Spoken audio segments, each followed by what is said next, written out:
നമസ്കാരം. ദത്തെടുക്കൽ സംബന്ധിച്ച നിയമങ്ങളാണ് ഇന്ന് നമ്മൾ ചർച്ച ചെയ്യുന്നത്. നിയമം മാത്രം നോക്കിയാൽ ഇന്ത്യയിൽ ഒരു ക്രോഡീകരിക്കപ്പെട്ട ദത്തെടുക്കൽ നിയമം ഇല്ല എന്ന് വേണം പറയാൻ. എന്നാൽ ജുവനൈൽ ജസ്റ്റിസ് ആക്ട് 56-ാം വകുപ്പിലും ജുവനൈൽ ജസ്റ്റിസ് റൂൾസ് അത് 43-ാം വകുപ്പിലും ദത്തെടുക്കൽ സംബന്ധിച്ച കാര്യങ്ങൾ പറയുന്നുണ്ട്. അങ്ങനെ പറയുന്നത് കൊണ്ട് മാത്രം എല്ലാ ആളുകൾക്കും, അതായത് ഹിന്ദു, ക്രിസ്ത്യൻ, മുസ്ലിം, പാഴ്സി വിഭാഗങ്ങൾക്കെല്ലാം ദത്തെടുക്കൽ സാധ്യമാകുന്ന വിധത്തിൽ കുറച്ച് കാര്യങ്ങളൊക്കെ ക്രോഡീകരിക്കപ്പെട്ടിട്ടുണ്ട്. സെൻട്രൽ അഡോപ്ഷൻ റിസോഴ്സ് അതോറിറ്റി ഉണ്ട്, അത് CARA എന്നുള്ളൊരു വെബ്സൈറ്റ് ഉണ്ട്. അതിൽ നിങ്ങൾക്ക് ദത്തെടുക്കാൻ താല്പര്യമുണ്ടെങ്കിൽ ആ പേര് നിങ്ങൾ രജിസ്റ്റർ ചെയ്യണം. അതുപോലെ തന്നെ കേരളത്തിനും ഒരു ഏജൻസി ഉണ്ട്, സ്റ്റേറ്റ് അഡോപ്ഷൻ റിസോഴ്സ് ഏജൻസി. ഈ ഏജൻസിയിലും ആവശ്യമുള്ള കാര്യങ്ങൾ നൽകേണ്ടതുണ്ട്. എന്നാൽ ഇവരൊന്നുമല്ല യഥാർത്ഥത്തിൽ ദത്തെടുക്കൽ പ്രോസസ്സ് നടത്തുന്നത്. അത് നടത്തുന്നത് ചൈൽഡ് വെൽഫെയർ കമ്മിറ്റിയും ഡിസ്ട്രിക്ട് മജിസ്ട്രേറ്റ് അഥവാ ഡിസ്ട്രിക്ട് കളക്ടറും ചേർന്നാണ്. ചൈൽഡ് വെൽഫെയർ കമ്മിറ്റി ഈ ലീഗലി ഫ്രീ ഫോർ അഡോപ്ഷൻ ആയിട്ടുള്ള കുട്ടികളുടെ വിവരം ലിസ്റ്റ് ചെയ്യണം. അങ്ങനെ ലിസ്റ്റ് ചെയ്യുന്ന ആ കുട്ടികളെ മാത്രമേ ദത്തെടുക്കാൻ സാധിക്കൂ. അങ്ങനെ ദത്തെടുക്കുന്നതിനും ചില റെസ്ട്രിക്ഷൻസ് ഒക്കെ ഉണ്ട്.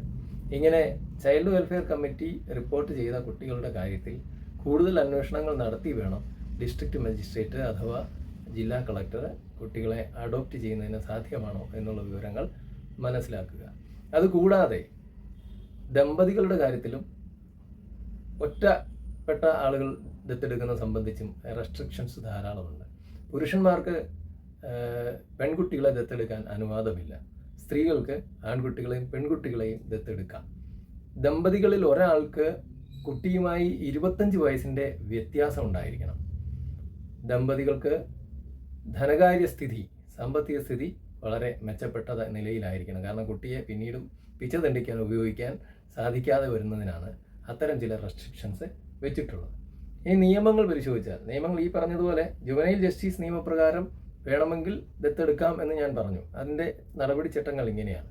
എന്നാൽ സാധാരണഗതിയിൽ വ്യക്തി നിയമങ്ങളാണല്ലോ ഇവിടെ ഇന്ത്യയിൽ നടപ്പിലുള്ളത്. മതങ്ങൾ സംബന്ധിച്ച് മതങ്ങൾക്ക് ഓരോരുത്തർക്കും ഓരോ നിയമങ്ങളാണ്. അതാണ് വ്യക്തി നിയമങ്ങൾ. അതിന് ബദലായിട്ടാണല്ലോ ഏകീകൃത സിവിൽ നിയമം വേണമെന്നൊക്കെ പറഞ്ഞ് നമ്മൾ കാര്യങ്ങൾ പറയാറുള്ളത്, ഭരണഘടനയെ തന്നെ സൂചിപ്പിക്കുന്നത്. ഈ വ്യക്തി നിയമങ്ങളുടെ കാര്യം മാത്രം നോക്കിയാൽ ഇന്ത്യയിൽ Hindu adoptions and maintenance act മാത്രമാണ്, ഹിന്ദുക്കൾക്ക് മാത്രമാണ് അഡോപ്ഷൻ ദത്തെടുക്കാനുള്ള നിയമം നിലവിലുള്ളത്. അതിലും രസമുണ്ട്. അതിൽ സ്ത്രീക്ക്, ദമ്പതിയായിട്ടുള്ള സ്ത്രീക്ക്, ഭർത്താവ് ജീവിച്ചിരിക്കുന്ന സ്ത്രീക്ക് ദത്തെടുക്കാൻ അവകാശവുമില്ല.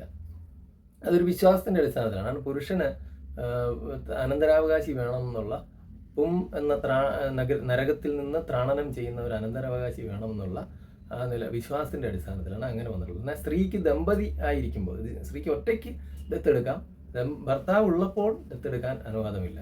തന്നെയല്ല, ഇവിടെയും ഈ പ്രായത്തിൻ്റെ ഡിഫറൻസ് നിർബന്ധമായിട്ടും പറയുന്നുണ്ട്. Hindu Hindu adoptions and maintenance ആക്ടിലെ 15 വയസ്സ് പൂർത്തിയാകുന്നതിന് മുമ്പ് കുട്ടിയെ ദത്തെടുക്കണമെന്നുണ്ട്.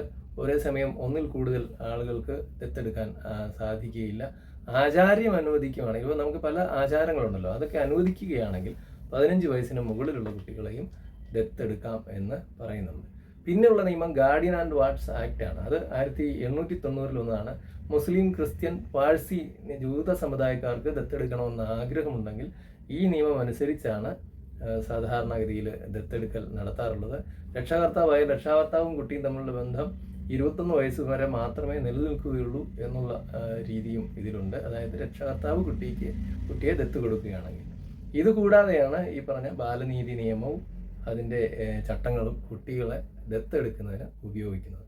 അപ്പോൾ ഏറ്റവും പ്രധാനമായ കാര്യം, കുട്ടികളെ ദത്തെടുക്കുന്നതിന് സെൻട്രൽ ഏജൻസിയായ CARA www.cara.nic.in എന്ന വെബ്സൈറ്റിൽ നമ്മൾ ഓൺലൈനായി നമ്മുടെ ആഗ്രഹം വ്യക്തമാക്കിക്കൊണ്ട് രജിസ്റ്റർ ചെയ്യുക എന്നുള്ളതാണ് പ്രധാനപ്പെട്ട തുടക്കം.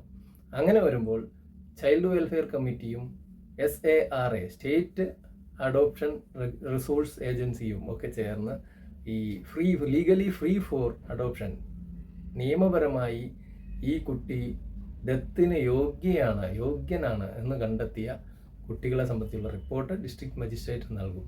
അങ്ങനെയുള്ള കുട്ടികളുടെ അവരുടെ പ്രായവും അവരുടെ 6 വയസ്സിന് മുകളിലാണെങ്കിൽ കുട്ടിയുടെ കൺസെൻറ്റ് വേണമെന്നും കൂടിയുണ്ട്. അപ്പോൾ അങ്ങനെയുള്ള കാര്യങ്ങളുമൊക്കെ പരിശോധിച്ച് ഡിസ്ട്രിക്റ്റ് മജിസ്ട്രേറ്റ് വേണം ഈ പറഞ്ഞ ദത്തെടുക്കൽ നടപടികൾ സുതാര്യമാക്കാൻ. അതിന് സാധാരണഗതിയിൽ ജില്ലാ കുടുംബ കോടതികൾ ദത്തെടുക്കലിന് അനുമതി നൽകാറുണ്ട്. അതിനെതിരെയും 2008 ബഹുമാനപ്പെട്ട ഹൈക്കോടതി ഒരു വിധി പുറപ്പെടുവിച്ചിരുന്നു. എങ്കിലും അത് ഓവർകം ചെയ്തുകൊണ്ട് ചില കാര്യങ്ങൾ ദത്തെടുക്കലിനുള്ള അനുമതികൾ നൽകാറുണ്ട് എന്നുള്ളതാണ് യാഥാർത്ഥ്യം. അങ്ങനെ ദത്തെടുക്കാൻ നമ്മുടെ ധനസ്ഥിതി ഉൾപ്പെടെയുള്ള കാര്യങ്ങൾ ഒരുപാട് നിയന്ത്രണങ്ങൾ ഉള്ളതാണ്. അത്തരം കാര്യങ്ങളൊക്കെ കൂടി പഠിച്ചുകൊണ്ട് വേണം ദത്തെടുക്കലിന് നമ്മൾ തയ്യാറാവാൻ എന്നതാണ് ശ്രദ്ധിക്കേണ്ടത്.